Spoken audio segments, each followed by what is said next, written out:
Ridley Scott's Exodus, Gods and Kings is such a great movie full of mythical and historical context. While it succeeded in certain places, it falls short in many aspects, resulting in a visually stunning but disappointingly inconsistent film. So now let's analyze the film in depth.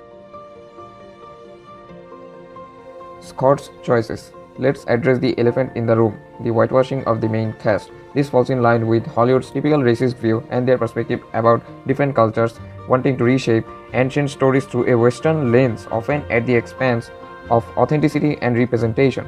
Christian Bale plays Moses and Joel Edgerton is Pharaoh Ramses, and while both actors deliver varying degrees of successes in their performances, their casting raises eyebrows in a film set in ancient Egypt. The supporting roles feature actors of more appropriate ethnic backgrounds, but this disparity only highlights the glaring misinterpretation in the leads. Bale's performance as Moses, however, is a highlight. He gives the character a grounded intensity and grows convincingly from a capable general to a reluctant, determined leader. Joel Edgerton as Ramses, while not as strong, manages to capture some of the pharaoh's arrogance and insecurity. The dynamic between Moses and Ramses is one of the film's stronger aspects, with their complex relationship offering some real tension.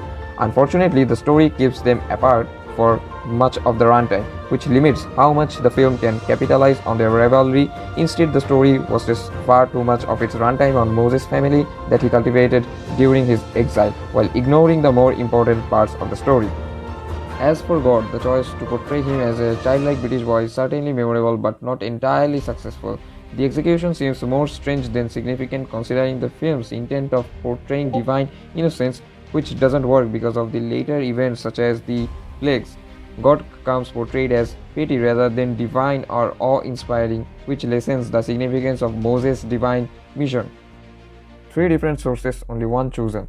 The Moses story is foundational in Judaism, Christianity, and Islam, each offering unique perspectives on the narrative. However, the film sticks almost exclusively to the biblical account, sidelining the richness other traditions could have brought to the table. For instance, Islamic tradition highlights Moses' repeated patient dialogues with Pharaoh, portraying him as a persistent negotiator with his people freedom.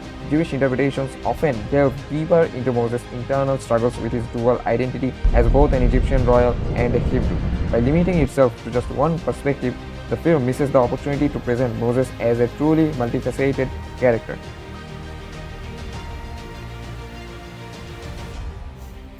Speaking of missed opportunities, one subplot that had potential but did not get enough attention is the family drama within Pharaoh's court.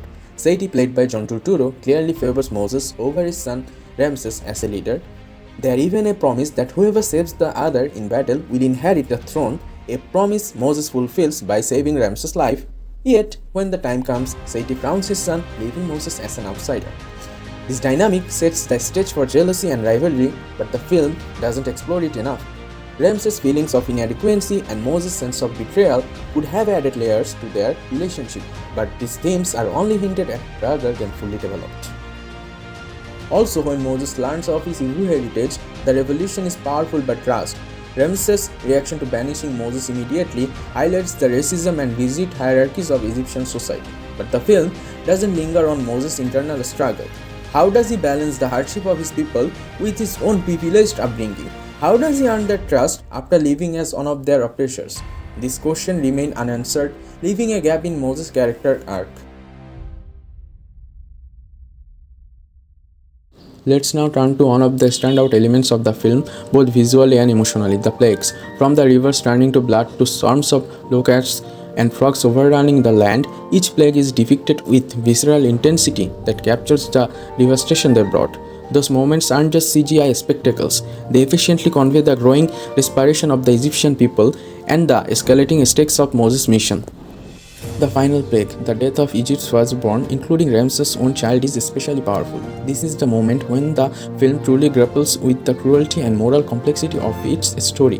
The God decisions to punish Ramses by taking countless innocent lives, including children, feels deeply unfair and paints him as a wrathful figure.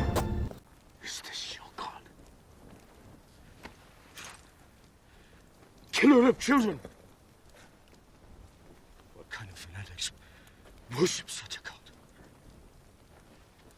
It's a devastating and tragic scene that forces both Moses and Ramses to confront the heavy price of defiance and divine judgment. However, after such high point, the movie's climax, the parting of Red Sea feels surprisingly underwhelming. What should have been the most visually stunning and emotionally charged moment of the film instead feels rushed and muted.